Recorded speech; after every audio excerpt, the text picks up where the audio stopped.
Interesting. Now stay on, so much more to talk about. Our technical experts have been waiting. Let's just get them in. Manav Chopra of India Bulls Ventures with us on the show. Manav, good afternoon. Thanks so much for joining in. How are you looking at this cut? Because it's just worsened in the last few minutes while we were talking to Rahul. Now down about 1% now. What's the index strategy currently? The most importantly, the kind of move that we've seen from the recent low of 10,100 to 10,700, there was series of resistance around 10,700 odd levels, which were the previous falling window pattern. So definitely a profit booking has come into the picture, and the immediate support for Nifty is at 10,450. Now, Neeraj, in case if we breach that 10,450 levels, we could again be inching towards the 10,200 odd levels. I sense 10,200 would be very good levels where one can look to buying at the low levels, because I sense markets could see a good bottom formation near those zones, because which is a good historical support levels. Also, Bank Nifty has important support at 25,200. So in case if Bank Nifty gives away 25,200 and the Nifty gives away 10,450, I think another 2 or 3% odd decline that we could see in the Nifty and the Bank Nifty. But those would be the levels I think on the lower side one should look to add, because there are a lot of stocks which are at the oversold levels and are showing some early signs of some trend reversal. All right. We'll come to your stock strategies in just a bit, but just want to highlight the kind of cuts that have deepened right now in the last few minutes of trade. While the index itself is now down almost 1%, India Bulls Housing is down 12.5%. You've got a cut coming into Yes Bank to the tune of 7%. BPCL is down 5.8%, and the Bajaj Twins, Bajaj Finance is down 5.5%, while FinServ is down about 4%. So looks like we're building in some more weakness as we move on. Manav, some stock ideas from you. What would you like to talk about today? Yes, my first buy call will be on Amarajabat batteries. The stock since last 4 to 6 months have held its important support of 710 on the weekly and the monthly basis, and recently the stock, after a good rebound, has formed a good reversal, which further confirms and validates the important support levels. Even at the current levels, the risk reward looks quite favorable, and the momentum oscillators are entering into the buy zone. So it will be a buy with a stop of 720 on the lower side for an upside target of 810. My second buy would be on Wipro. The stock has formed a positive reversal formation on the daily charts, and most importantly, the stock has breached a cluster of its of last 4 to 5 trading session, which confirms a short-term trend reversal. The prices are still in the uptrend, so I think we expect the stock to continue its outperformance. Also, the volume breakout confirms that we could see a new high into the stock. So maintain a buy with a stop loss of 315 for an upside target of 340. Ruchit Jain of Angel with us as well. Ruchit, good afternoon. Your index strategy, and then of course your stock specific recommendations for the afternoon. A very good afternoon, Neeraj. So Neeraj, last week we were talking about some of the Elliott wave counts, wherein around 10,200 we had seen the completion of the wave 3. In this pullback move, which was there since last 1 week, in terms of Elliott wave, this was seen as a wave 4. Now, wave 4 usually retraces some of the previous down move, and if you see Nifty index today, Nifty and Bank Nifty both, it has retraced about 38.2% of the previous correction, and today has again resumed its negative momentum. So one can expect that today's high now would be a very crucial resistance, and that won't be crossed in next few trading sessions at least, and the market would continue to remain under pressure since this is a broader market based selling. Even if we see the Nifty mid cap index, there is a probability of formation of bearish engulfing pattern in today's trading session at its resistance. So in next few trading sessions, I think the index would show further correction at least towards 10,350. Now the strategy which I had earlier shared on the mail was selling around 10,570. But in last half an hour already seems that the market has corrected significantly, very sharply. So wait for some more bounce in case if we see a pullback move in the range of 10,570 to 10,600. Go short in that range, keeping stop loss about today's high of 10,715, and target would be 10,315 in next few trading sessions. On the stock specific front, we are recommending those stocks which had underperformed in this pullback move. So I think those would be the names which would correct in this market correction. Dish TV is one of the stock that has seen an underperformance in the last few months. Today again the stock has resumed its selling with good volume. So one can buy 50 put of Dish TV 50 rupees put in the range of 101.5 with stop loss below 0.45 for target around 3.5 rupees. And Bajaj Auto is one of the stock which has shown underperformance from the auto sector in last few days. Now, even when markets had given a pullback move in last few trading sessions, the stock had not even retraced its minimum retracement targets. So one can go short in Bajaj Auto, keeping stop loss about 2650, expecting target around 2450. All right, Ruchit, those are some of Ruchit's strategies. You're buying a Dish TV put option and selling Bajaj Auto, so negative on the market as a whole. Would you do anything in particular on Bajaj Finance now, 5% lower, Ruchit? A lot of volatility has been seen in many of the NBFC space in last 2 or 3 weeks. Even Bajaj Finance, similar, it is moving in line with what most other NBFCs has been doing. Along with the market sub retracement pullback move seen, and again along when markets are down today, we had seen this 5% cut in today's session. So there is no fresh trade setup for the stock, but certainly fresh longs should be avoided in this name. And if any existing longs are there, then use the pullback moves to exit from any existing long positions. Okay.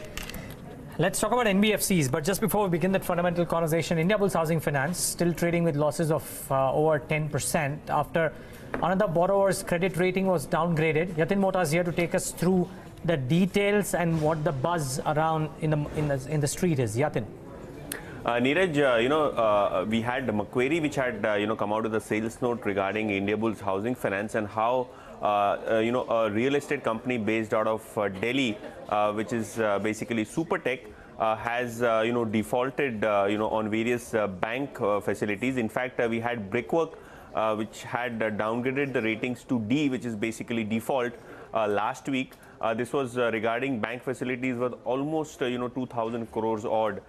Given the fact that Supertech has been dealing regularly with the Indiabulls group, the Indiabulls Housing Finance exposure, according to Macquarie, should be close to 30% of the overall 2,000 crore odd, which means that the total exposure of Indiabulls Housing could be 500 to 600 crores. But when Macquarie contacted Indiabulls Housing, according to the note, they say that they are well covered as far as Supertech loans are concerned with collaterals. In fact, there is this asset that they have, which has a rental yield of almost 30 to 35 crores on a per month basis. So the management is quite confident that in case of a default, they have sufficient cover in order to recover the balance loan amounts. But it's to be seen that a couple of real estate players wherein Indiabulls Housing has exposure, basically these are all developer loans or LAP loans. There is where the problem lies, and probably market has been expecting such LAP loans to collapse, and probably the sell-off explains the same, that moving forward, real estate as a sector, especially in Delhi NCR, could have some problems. Of course, when we contacted Indiabulls Housing Finance for their comments, they did not answer the queries yet. But as and when we get a clarification from Indiabulls Housing Finance, especially relating to the Supertech loans which have been defaulted, we will get back with those comments. But as of now, it looks like at the face of it that the market is probably believing that the portfolio, which is basically loan against property, there should be some problem for most of these NBFCs. Showing in a way, Indiabulls Housing Finance and maybe some of the others are reacting as well. Yatin, thanks for that. Rahul, a quick minute. We have the NIT Tech management coming up, but a word on some of these NBFCs which have real estate portfolios. Now, whether or not some of the loans disguised as LAP or is one thing, but almost everybody is getting beaten down. Indiabulls Housing Finance as well. What are the call that you guys have on these names? Don't have this particular name under coverage, Neeraj, but if you want to venture into NBFCs, I think our top two ideas would be Ujjivan, which is also having a small finance bank, and if you're wanting to look at gold finance, then we would advocate either or Muthoot or Manappuram. No, I'll get into that conversation. No, but more importantly, companies which have some real estate exposure. Like I would advise to stay. DHFL. Right. So I would advise to stay away for the moment. It's not like we don't have some of these companies under coverage. So Canfin Homes, PNB Housing Finance, Repco are all under coverage, and we've had a buy on all of them. But I think when the news flow is against you, I don't think there's any point being brave, because we don't know the extent of how bad this could get, especially if you go into the next RBI policy with a rate hike, then that could be another trigger. So I think there are a lot of unknowns. We've had buys, we've reset those numbers on the way down, but like I said, the first name that I told you was Ujjivan, because I don't want to venture into housing finance companies at this point in time. Gold finance, on the other hand, though, ex-Ujjivan looks fairly interesting to us. Okay, stay on, Rahul. But let's talk earnings. Healthy quarter, September quarter for NIT Technologies this time around. Margins expanding to 14%. Agam Vakil caught up with the Chief Executive Officer, Sudhir Singh, to discuss the highlights of the quarter, and started by asking him about the key growth drivers for the quarter and if it is sustainable. Listen in. We're very pleased with what is an extremely robust set of results that we've declared in quarter two right now. As you noted, we've grown quarter on quarter in constant currency terms 7.6%, quarter on quarter reported terms 10% on the revenue front, and year on year that number is 23.1%. So extremely robust results on the top line, equally robust, equally satisfying results on the bottom line. Our operating profits, as you would have noticed, have gone up 37+% year on year, and they've gone up 25% quarter on quarter. So it's been a materially strong quarter.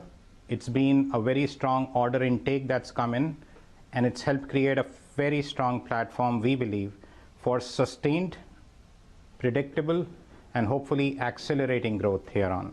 So as you said, you're bang on, strong quarter, top line, bottom line, order books, new logos.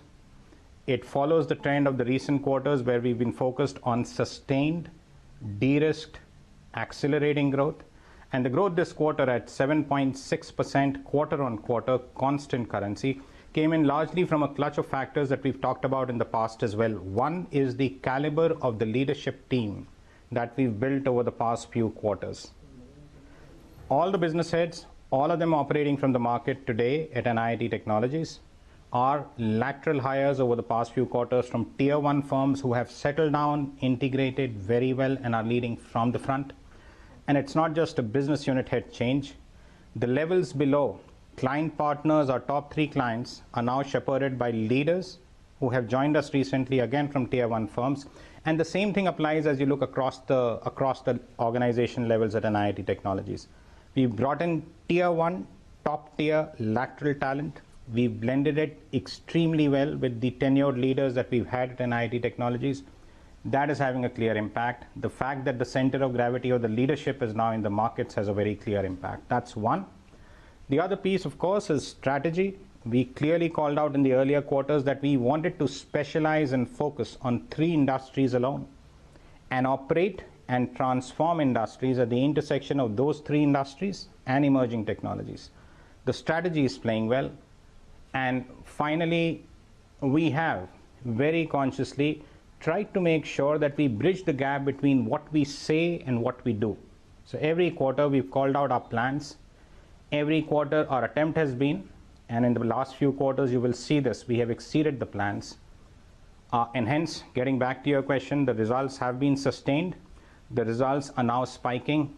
And given the order book, given the executable, given the large deal flow, we feel very good about the future.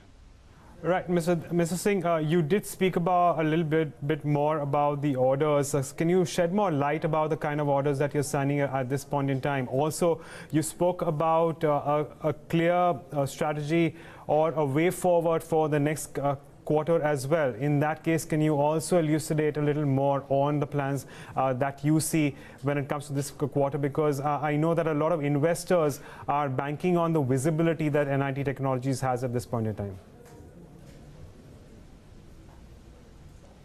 Absolutely, great question again.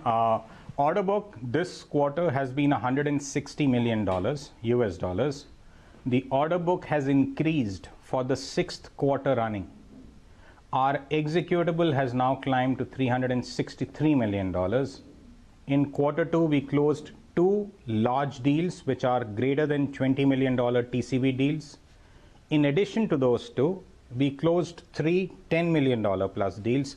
So if I look at the pipeline, if I look at the order intake, and if we collectively look at the executables, it's a very strong story that's built up. And looking at that, looking just at those numbers, makes us feel very confident about where the organization is headed and the revenue and the margin trajectory that we can potentially see. That's the first part of your question. The second part of your question was around strategy.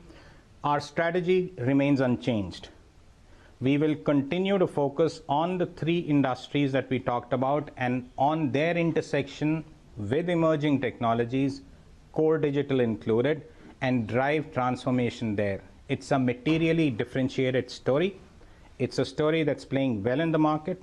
It's a story that is leading to this large deal inflow, order intake inflow accelerating over time.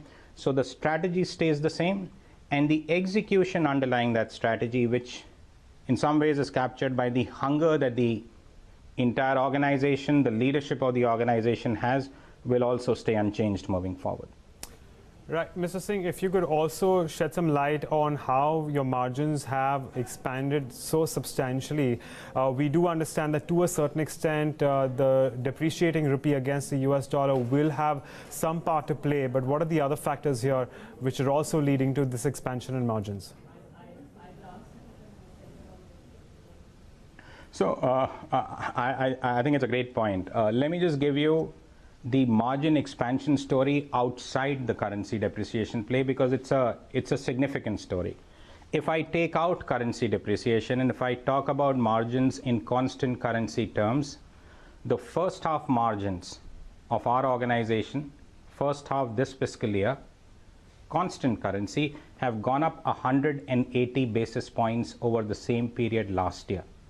So we can take currency out of the equation and the margin has materially got augmented. Now, talking about how we've done this structural change in margins, there are 2 underlying factors.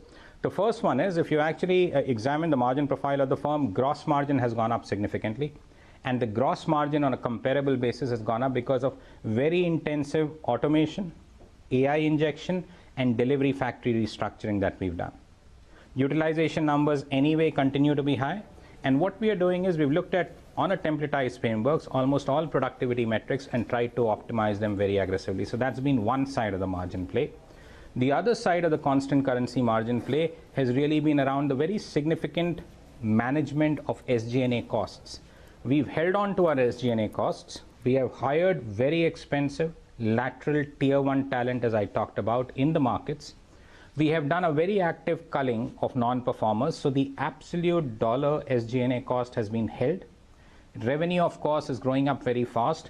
So interestingly, the SG&A cost in this quarter comes to 17%.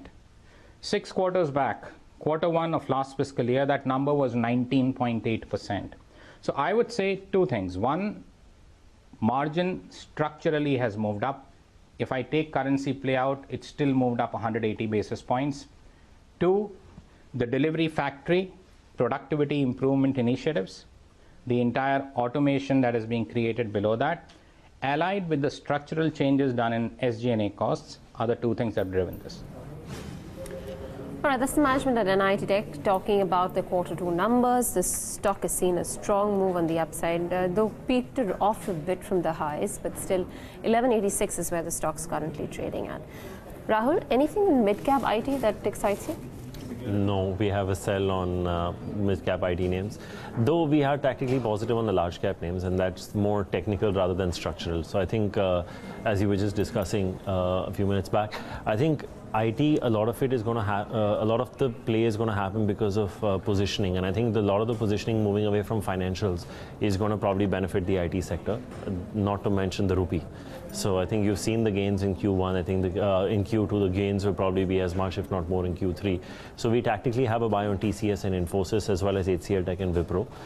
But in mid-cap IT, for example, Mindtree's FY20 price to earnings multiple is the same as TCS's, and Infosys is coming to you at about a 25% discount to TCS. So to justify a buy on something like a Mindtree is tough. Persistent is a toss of the coin. If they actually land up delivering over the next couple of quarters, I think the stock may actually have a respectable FY20, is my sense from a stock run, because there the valuation comfort exists. But prima facie, I think if this is one sector you must be in, I'd rather be in the large caps as opposed to the mid caps, because that's where the game on digital is playing out. That is where the game on the extra TCVs is playing out. And I think the capabilities that mid cap IT companies have in India is lagging far, far behind than what the larger ones have. So I think if it must be a portfolio allocation, you can take your pick out of these 4 names, or maybe even a Tech Mahindra for that matter, out of these 5, buy a couple of names instead. I think because of the institutional positioning that will move away from financial and rupee depreciation, I think this will be one of the sectors that will outperform over the next 6 to 12 months. Interesting. What's the call on Yes Bank? It's had a good run from those 180 levels, but has cooled off today about 7.5%. Well, it all depends on your starting point, Neeraj. If you spoke to someone at 350, for somebody who's looking at the company right now, still in depression. But I think if it was a great trade at that level of 170, 180, it had dropped down. You know, it almost in a linear fashion went up to about 260, 270. I think a lot of that short-term bounce has corrected the price to book, because at about 160, 170 odd that it had come to, it had come down to about 1-time price to book, and this is after we had adjusted our numbers on the way down. So it was virtually a no-brainer to be buying Yes Bank at one time, what we believed was the book. But at about 230, 240, I think it's gone back to about 1.3, 1.4 times. I think there are banks that are coming to you. Even I think ICICI Bank is probably still cheaper than Yes Bank where it is currently. So I think if you must be in a large cap bank, I'd say buy a ICICI Bank over a Yes Bank. But a Yes Bank at 170 odd was a no-brainer. At 230, 240, I'm not so sure I'd initiate a fresh buy call over here. That's not to say that at our brokerage house we do have a buy call. But would I have the conviction to tell someone? The conviction was much higher at 170, 180 than it is today. Today, if you have to be in large caps, I'd probably say an ICICI Bank is a better bet than a Yes Bank. Which was going to be my next question, with the change of guard at most of these banks. Is there anything meaningful in terms of, change of business or something that you anticipate, or is going to be a normal course? Okay, I'll make a slightly apolitical comment to that. I think when you look at the changes that are happening in the managements of the banks in India, I think there is enough talent going around to replace that talent, if not find better. I think the one challenge that is going to come is going to be with HDFC Bank, where people almost went with the implied assumption that Aditya Puri was irreplaceable. So I'd love to see what happens to HDFC Bank once Aditya Puri is replaced. He may go on to become something equivalent to a chairman emeritus or something to that effect. But the functioning of the bank would obviously change under the new CEO. The other changes, I think, would only be better for the banks, is my statement, is my submission. I'm not sure how it would be taken, but I don't think the businesses would change. Obviously, if the incoming CEO believes there is a certain amount of kitchen sinking to be done, intuitively they would do it in the first couple of quarters so that they set the base effect and then they show the growth for the remaining part of their tenure. And most of these appointments are for 3 years, so they have more than enough time to make up the growth. So I'm not too fussed about the changes. I'd just probably be a little concerned with what happens to HDFC. Of course, that's a little while off, but that's probably the only change where I'm not sure the market knows what to expect next. Yeah, I guess. Fair call. Rahul, really appreciate you taking the time out and joining us today and giving us your perspective. Appreciate your time. All right, that's the view from Rahul Arora of Nirmal Bang with his thoughts. Just before we slip into that break, Bajaj Finance has slipped about 6%. Manav Chopra, you want to come in with a quick call here? Yes, in fact, if you look at this stock on the weekly and on the monthly basis, there has already been a good correction to the stock from its highs of 2,900. I think the prices are also again testing its 200 DMA, which is close to the levels of, it's another 2 or 3% odd from the current levels around 2,100. I think 2100 or 2050 would be very interesting level for Bajaj Finance, because I think the probability of the stock sustaining at lower levels or some reversal coming or some good buying opportunity coming at the lower levels are quite high, because the prices also coincides with its important long-term trend line drawn from 2012 lows. So anybody who wants to take a confident bet, I think those would be the levels where one can look to buy in phase manner. And eventually, I think if the prices settles down around those levels, I think another 20 again we can see a rally up to 2400 to 2500 odd. Okay, and Ruchit, OMC is too under a bit of a drag. Or actually, no. Let me ask you about this one, Ruchit. Maruti Suzuki is back sub 7,000. How do the charts look here? The charts are certainly looking negative over here, because in last week when the markets had given a pullback move, the stock had retraced some of the gains, but not even 20 days moving average on the daily chart was reached. I think today again it has resumed its downward momentum. The recent low of 6,650 should be breached in next maybe 2 or 3 trading sessions itself. So don't try to do any kind of bottom fishing just because there's a correction of 3.5%. I think 6,650 would be breached in next few trading sessions. Okay, Chairman, stay on. So much more to talk about. Take a quick break here on Countdown. On the other side, we get you the Fab 4 stocks of the day. At 3:15, we get you what dealing rooms are recommending in the session today. And then some closing strategies at about 3:20. Stay tuned.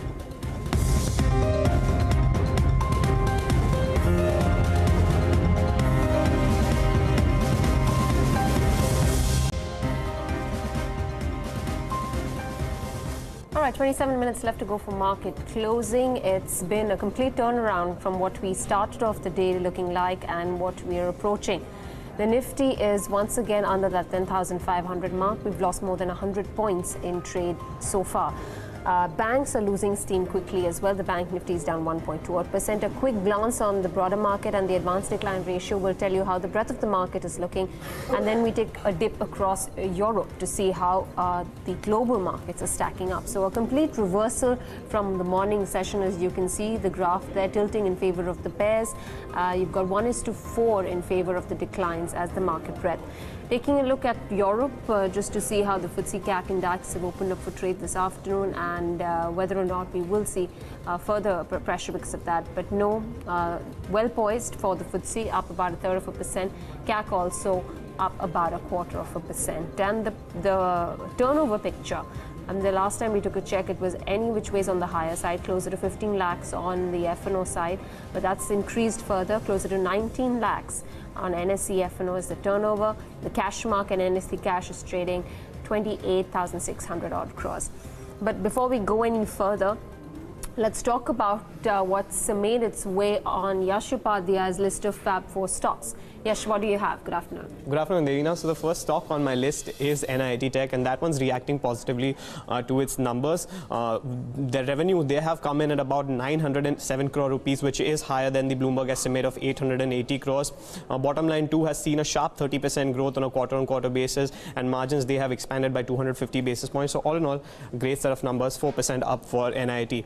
Lakshmi Machine Works is also in focus, as the company is slated to meet on October 22nd to consider a share buyback. Shakti Pumps is another stock, so it's a very earnings heavy Fab 4 list. That one too is reacting positively to its numbers. They were largely strong because their top line has almost doubled on a year-on-year basis. Net profit at 9 crores is almost triple the same number last year. However, margins, they have contracted by about 100 basis points. The last stock I want to highlight is VMart Retail. That one is up for a second consecutive day. It was locked in an upper circuit yesterday, and today also it's up 2% with volumes coming in significantly higher. Back to you. Okay, Yash, thanks a lot for that. That's the Fab 4 stocks of the day. Just comment on a few of these names on the mid-cap side before we go on to the chart of the day. Some moves in JP Associates, which is down about 8%. Inox Wind is down 8%. HCC is down 7.5%. Indian Bank is down 7%. Praj Industries now is also looking weak by 7%. Sugar stocks as a whole today seem to have come off in trade today, including a Balrampur Chini, which is down about 6%. Dwarikesh Sugar, Thampur Sugar, Mavana Sugar, all of them are looking weak. A quick chart check before we bring in Gurmeet Chadha. Manav, on any of these sugar names? See, looking at the charts for Balrampur Chini, the prices have actually formed a very strong resistance around the levels of 102, 103, and we've seen a sharp decline. I think for a very short-term perspective, there is a high chance of some profit booking going forward. As long as the prices are trading below 95 levels, I think the prices could again retest the levels of 80-81, which coincides with its 100 DMA.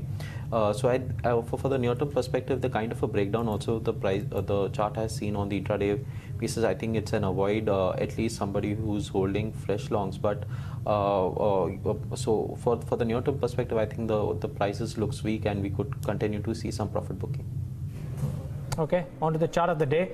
And Agam Vakil is standing by to tell us what is the chart of the day today. Agam. Well, I'm talking about Infosys today, Neeraj, considering the total contract value for Infosys for the 12 months trailing, which ended in September of 2018, stands at around $4.8 billion. And this is the highest ever for this particular metric for the company. This is also the first time that this particular number has gone above the mark of $4.2 billion. The last time we saw this was back in September 2016. So it's after 2 years that we are seeing so much strength in, well, the total contract value for Infosys. Of course, to a large extent, the large deals of worth nearly $2 billion is in play, as the management has suggested. And while the management also maintains that a lot of these large deals will be the main reason behind the strength in, well, the revenues, at least Salil Parekh has suggested that the large deals could be lumpy over the next few quarters. But there we have it. That's the highest total contract value for Infosys based on the trailing 12 months at this point in time. All right, Agam, we leave it at that. Thanks very much for that. That's Infosys there. The stock today posted its numbers. Still in falling market, holding up okay for itself. Off the day's highs was up about 3.5% at open, now trading closer to 705. That's a 1.5% higher. Gurmeet Chadha of Complete Circle Consultants joins us on the show right now. Gurmeet, good afternoon to you. We were just up until a few days back seeing a reversal from the bottom, but looks like the concerns haven't gone away yet, and the market once again seems to be a bit skittish. What's your sense and what you're advising clients? Hi. What we are seeing is, slightly, we saw some reversal happening in a few days, largely led by some good earnings and cooling off of Brent, which also had a bit of a positive impact on the rupee. And the FPI outflows were a little lower. In fact, we saw some buying coming. Our long-term outlook remains that, too much strength in dollar, very high yields in US, eventually would hurt US more, and this strength in dollar index and the hardening of the yields is unlikely to sustain beyond a point. We saw how even the US markets reacted when the yields across the curve, crossed 330 kind of levels. If you see their annual interest payout, considering the levels of debt these days all developed markets have, was almost about $530 billion. That's just the interest payments. And if you see the unemployment rate, that's sub 4%, which means there is hardly any output gap. So so beyond a point, it will hurt their manufacturing, hurt their entire and with the trade war with China, it's not going to be very conducive for them. So I think this is a time to really, as I've been saying, to cherry pick some of the quality names. I think once the dust settles, and there's no point predicting a level when there is panic, because panic has no level, and greed had no levels when the market was going up. You should gradually keep buying quality names, and eventually I think the quality will get separated. I think we've seen that in results. I think the result season has been good so far across verticals, and just go with quality names, gradually pick it, don't be in a rush. Yeah, quality, Gurmeet, though, is falling quite steadily in this fall. So, for example, the last crack at our 10,200, Maruti traded at 6,800. We are right now at 10,400 and Maruti is trading at 6,800. So, a lot of quality names are coming off in a hurry. What would you look to buy at lower levels, if not the current levels? What are the large cap names? Yeah, so Neeraj, one obviously is the IT pack. I think we've seen both Infi and TCS. A third of the revenue comes from the financial services. I made this point earlier that we're seeing a recovery in BFSI. Even if you see in constant currency terms, for TCS it was around 4%, Infosys was about 5%. If you see their digital business, that's growing very, very healthy. TCS in fact grew digital business by 60%. And again, 25-30% revenues are coming from the digital business, which is cloud computing, analytics, automation. And we are seeing deal wins. We're seeing good momentum in the tier 1 clients. So I think those are the two names. Not very expensive if you account for the Infosys. Actually is about, let's say, only on valuations about 20% cheaper than TCS. In two-wheelers, I think market is probably worried too much on the September numbers. I think we all know September, one, the festive season got delayed, so you're comparing it with a different benchmark. There was a Shraddh season, the raw material cost is up, and there's obviously a oil shock. But what we have seen in the past, whether it is demonetization, whether it was 2013 tapering, we have seen the demand gets deferred. It doesn't get really destroyed in the true sense. And I think once things get normalized, even those things will come back. So Maruti sub 7,000, obviously is a buy. But when the sentiment is bad, you don't attempt to buy everything tomorrow. And the right way to do it is to just stagger it. I think so Maruti is another one which would be a buy. So as I said, I'm playing on the rural recovery. So Hero MotoCorp, some of the FMCG names. We saw Lever reporting good volume growth. So as far as I don't see anything fundamentally wrong with the economy as such. There is a deferment of demand on consumer discretionary that should not be equated with a slowdown. And that I think will play out over next quarter or so. And these companies have seen various market cycles. This is not the first time we have had a subdued quarter or a monthly numbers from some of the consumer good names. I think, and they have the ability to come back strongly on this. Right. Gurmeet, we'll come back and get a sense of where you're putting your money in terms of specific stocks. But it's time now to take a look at the dealing rooms and what they're recommending this afternoon. Yatin Mota and Darshan Mehta, both of them here with us. I'll start off with and we want to start off with Darshan today. I want to start off with that's nice. I think next time you guys should toss a coin and find out who starts first. It's a constant complaint. I'm resolving. Okay, so one of the numbers that will come out today is Mindtree. Of late, we've seen that the counter has that's Dewan Housing Finance as a stock, but we're talking about Mindtree. So Mindtree is expected to come out with numbers today, and the estimate is that this time around Mindtree probably will come out with a weak set of numbers. You've seen how some of the IT companies have reacted post the numbers. NBFCs stay away. That's the clear message that's coming in. Avoid bottom fishing, even though you're getting Piramal at 2,000 and you're getting Indiabulls Housing Finance at much lower, at almost 780. At this point of time, they're saying wait for clarity before any kind of move is taken on the NBFC space. So that's been actively spoken about. And finally, DLF, real estate as a space is seeing a lot of issues after, after Supertech's default and downgrading that came in. Real estate as a pack is seeing selling. DLF is down almost 8%, trading at a 52-week low. Some of the HNIs are actively selling positions in NBFCs, in some of the real estate counters. So there seems to be weakness in some of these sectors. But Yatin, what do you have?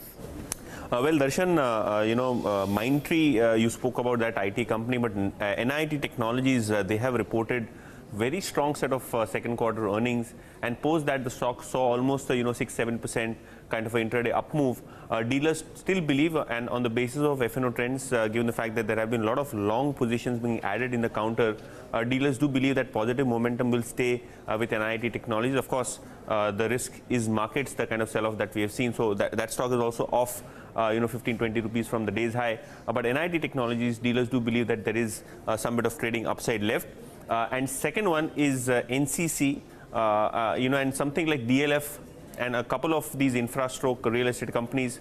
We have a lot of selling which is happening in the marketplace. Dealers do indicate that domestic funds are sellers here. So keep an eye on all of these stocks. There could be some pain point in the short term for all of these names. Yatin, thanks a lot for that. And Gurmeet, I just want to pick up, what Darshan spoke about in terms of, the scare within real estate now that Supertech has been downgraded. Is it looking a little bit grim for you? See, avoidable. Usually when you have high interest rates, and as it is, the sector has had its own set of challenges. But I'm a great believer that whenever a sector gets regulated, overall the long-term prospects improve. So I think, with RERA getting in, things will take a little more time to streamline. So not a good point to enter. But coming to some of the NBFCs which Darshan spoke, I think just to give you an idea, the bond market, especially the CP issuances, have slightly normalized. It's not as good at what it used to be. So we've seen about 2,000 odd crores being borrowed by some of the names in last 3-4 days, although at a higher yield, about 40-50 basis points higher. So even HDFC had to raise money at around 9.05%. Also, the securitization is happening now. Banks are also on a shopping spree. In fact, there are unconfirmed reports of even DHFL securitizing almost 14 to 16,000 crores of assets. A good time for some of the banks to cherry pick good assets of NBFCs. So as the bond market stabilizes, my sense is that this current panic will settle, and you're painting all of the NBFCs with the same brush. Some people like HDFC Limited and the Bajaj twins, which have better liability profile. So, for example, HDFC Limited has 1.8 million depositors on a 5 million customer base. So they have a granular retail base in terms of their liability side of the balance sheet. So I think once that settles, I think the market will differentiate. So till such time, there is no point venturing, and being brave and buying just because the prices have fallen. What are you buying, Gurmeet? So NBFCs, we like HDFC and Bajaj Finance. We like Chola also. Again, in terms of the max banks, ICICI, HDFC look very, very good. I think their numbers are due, and expect strong set of numbers to come. We also like a lot of fast-moving electrical goods because we see the festive season being a kicker. So something like an Havells or a Bajaj Electrical. So these are some of the names where we see near-term earnings visibility, and we are gradually buying. We are not in a rush, and we are not seeing panic. One more sign of maturity in this market, which probably could be restricted to our set of clients, is that the question is not on exiting on a pullback. I think the mute question is when to put additional liquidity to work. And we have seen that even in the flows. I think there was a lot of negativity on SIP flows coming down. We still saw very good flows in September. So I think there is some more maturity than, I don't know if it stays if the market cracks another 10%, but so far we haven't seen any panic selling from the domestic, the HNIs. Interesting. So no panic selling in those names. By the way, there is some panic out here. Indiabulls Finance, Indiabulls Housing Finance for sure, 13% down. Indiabulls Real Estate too, by the way, has corrected quite strongly in the session today. So there's some weakness there. Some other names which have corrected about 10% include an Edelweiss, which is down about 10% today. As we rightly pointed out, Piramal and some of the others too. 10% for Piramal Enterprises, 2102 and counting. They are selling some assets too, raising some cash via some stake in the contract manufacturing business as well.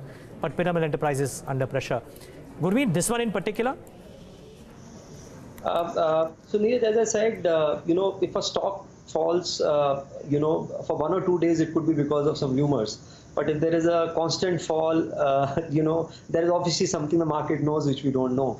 So we should allow it to, settle, and at least some of these. As I said, I would be only looking at some of the top 2-3 names in NBFCs. I would not, even if there is a temptation, seeing 50, 60, 70%. I still think Piramal is one of the better ones of the two. But I would still restrict myself to the Bajaj Finance and HDFC for now. 320. Let's get in some closing strategies from our experts. Ruchit, to you first. Your top closing strategy. I would recommend going short on Shriram Transport from a STBT perspective. During the correction of last month, this was one of the big underperformer, and now when markets have resumed their corrective phase after a pullback rally, I think this would continue to head lower, at least towards its recent lows of 910, 920. But from a STBT perspective, one can go short at current levels with stop above 1040 for target around 965. What about you, Manav? Yes, at the current levels, I think if you're looking at the chart, specifically with the, since the... Sorry, Manav, I lost you. Manav, can you hear me? Manav, can you hear us? Apollo Tyres is a... yes, I can hear you. Okay. So, Neeraj, nahi yaar. बहुत blur हो रहा No, we can hear you, Manav. Carry on. है echo आ रहा है echo Okay, I think there is some audio glitch. We'll just try and you can probably hear an echo of some sort, which is why this is happening. A stock that's fallen off quite rapidly, and in fact, all of them which have got some connection to funding issues, or not necessarily funding issues, but requirement of funds for executions, which includes the construction space. So Dilip Buildcon is down about 12.5%. Clutch of other names have come down too within that engineering and construction space. Gurmeet, is it a avoid for the time being? Never mind the quality in the order book, just stay light?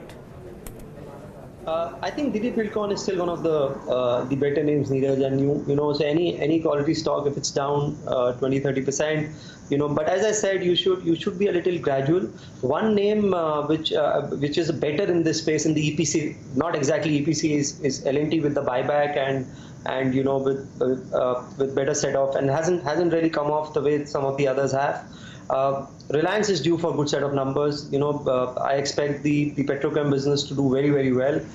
Their 18 billion capex is almost done, and they can really take advantage of the varied feedstock, which is essentially a US ethane, naphtha, LNG, and some of the off-refinery gases. I think that can offset some of the effect they can have on the GRM, which could be a little lower. But mind you, even at about 10.2, 10.3 GRM, they're still about $4 more than the benchmark, which is the Singapore GRM.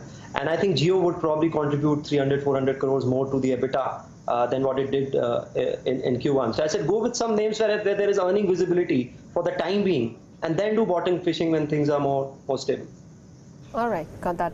Manav, I hope you can hear us now. Are you tracking an HEG? Yes, I can hear you.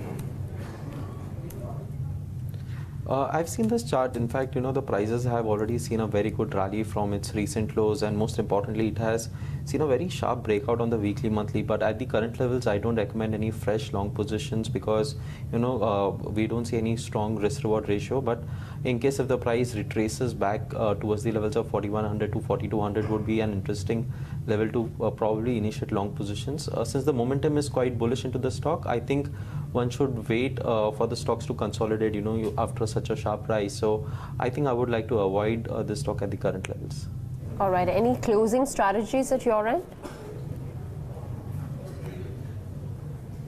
Yes, at the current levels, I'll have a sell on Titan Industries. You know, the stock on the weekly charts and on the daily charts has formed a head and shoulder pattern which faces stiff resistance around the levels of 810 to 8115, and you know the stock since last couple of trading session has also faced strong hurdles at the same juncture, and with a breakdown today on the intraday basis, I think it's a good sell setup also for an STBT and for a positional sell.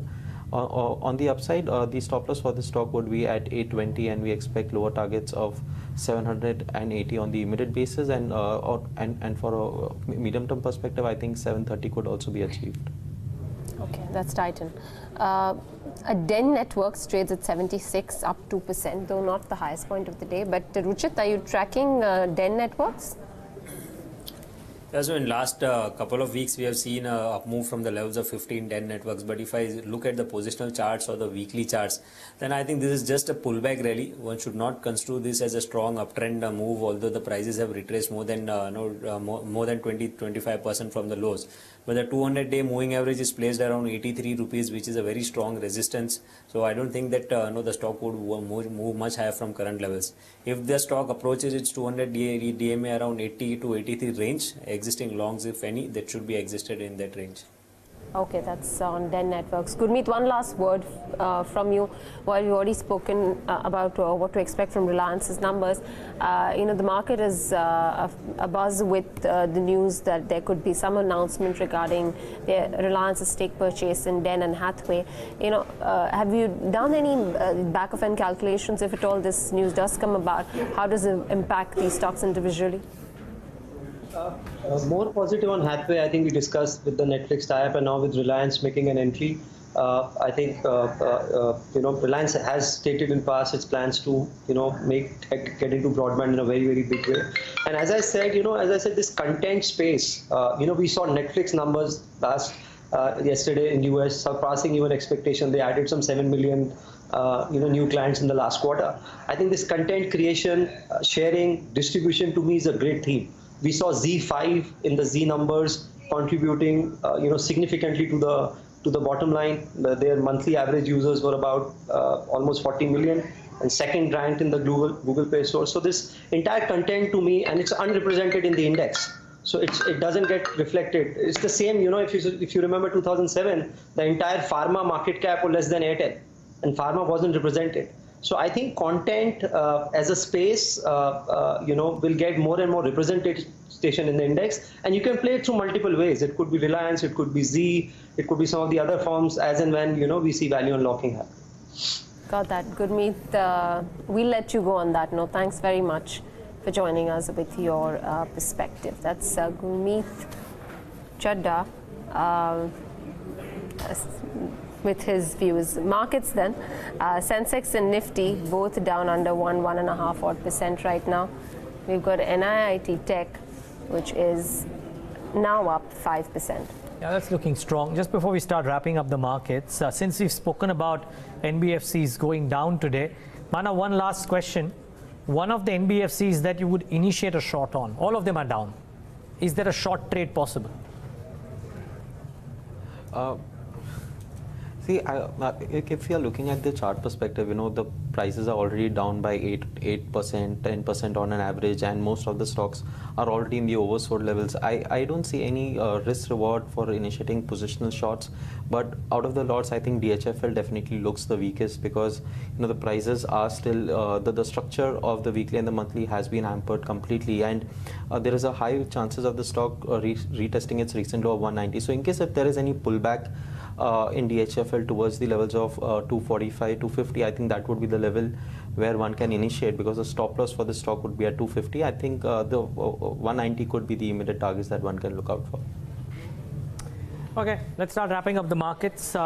We'll then take in some final thoughts from Ruchit as well, but about 1.25%, and this is not quite the end that one would have anticipated when we started off trade in the session today. The banks about 1.7% lower too, and the mid caps and the small caps turn around within the first 1.5 hours of trade. So deep cuts really, 2.5% for the small cap index, 2.27% for the mid cap index. It's not turning out to be the best enough 3 days for the bulls, I'm afraid, because this kind of curtails this market rally. We were talking about the Nifty approaching the 200-day moving average and the resistance thereof. I think it's found some serious resistance there. However, let me talk about the components of the index today and what's really moved on the Nifty. So IT is done reasonably okay. HCL Tech, Wipro, Infosys are amongst the names that were held out. HUL, ITC and the defensive bent. So FMCG and IT, essentially the two spaces that have done well. Must say, Kotak Bank has lost all of its gains. HDFC Bank actually was in the green, has slipped into the red as well. That just shows you how volatile the market is on the banking side. And let me bring that up. Indiabulls Housing Finance, 13.5% lower. Bajaj Finance down 7.5%. Yes Bank down 6%. Adani Ports from amongst the infrastructure names down about 5.5%. And then look at the rate sensitives. iShares, Maruti, Hero MotoCorp, all of them cracking, Tata Motors. So it's essentially autos and financials which have been really dragged back in the session today. What about the mid caps, Devina? Well, like you highlighted, the indices itself have witnessed a lot of pain in today's session, so about 2.5% down for the small cap index. But individual stocks and pockets, particularly NBFCs, housing finance companies, are witnessing pain. Anything with a construction, real estate flavor has lost out in trade today as well. Individual stocks, the Dilip Buildcon is a stock which has lost in double digits, closer to about 13% by the end of trade today at 470. From the NBFC space, you've got an Edelweiss, which once again loses closer to about 10% in the session, coming to 167 after moving to levels of 185. Repco Home Finance, Diwan Housing Finance are two other names following suit with what the larger name like Indiabulls Housing Finance has done. Both these counters in pain today. From the real estate pack, DLF, HDIL, name it, and they've seen some amount of pain in today's session. DLF has seen selling pressure to the tune of 8%. M&M Financials, Praj Industries, Welspun India and Welspun Corp are some of the other names to focus on with the kind of heavy steep cuts that they've seen. Among stocks which have moved up primarily on the back of good numbers that they've posted, NIIT Tech reported numbers intraday, and the stock has been rewarded and moved up about 5.5%. Shakti Pumps came up with numbers yesterday post-market hours. Today's session saw a reaction, held on to steady gains. Inox Leisure is up, Vodafone Idea is up, Adani Enterprises, Mahindra CIE again on the back of results is the other one that's shown you a good move. Den Networks and Hathway both are doing okay for themselves in today's session as well. But all in all, taking a look at the market positioning, tomorrow is a holiday, obviously it's a truncated week. We were anticipating a slightly better pickup considering the trend over the last few days, but it's just short covering, Neeraj, that we've been seeing. I mean, that happened over the last 2 or 3 trading sessions. There is not much in terms of new, fresh, long build-ups anyways in the system. Yeah, I guess so. And maybe, I mean, you kind of summed it up, everything, so don't really need to add anything. Just want to mark what Europe is up to before we get to the details for our market. So as we shut shop, just see what the world markets have been up to. And the pain seems to be our own doing, because it's not that the world markets have terrible pain. I mean, DAX may be down, but FTSE and CACs are okay. I doubt that the Dow futures, after the blowout rally that they've had yesterday, would be meaningfully down. Yeah, just about a third of a percent. So we've had our own problems. I'm guessing NBFC led. Should see the PSU banking index, because that was, up until around 3 o'clock, was down closer to about 2.5%, and probably by the end of the trading session, that's the PSU banking index, which is at the lowest point of the day, so 3.5% cut by the space as a whole. So the only one probably that saw a little bit of a respite was the IT pack. Yeah, IT and maybe a couple of FMCG names, large cap FMCG names. But the turnover should come up on your screen, and naturally, because of the options expiry, we would have been higher. So not surprised that the number has touched the 20 lakh crore mark. But yeah, high nevertheless.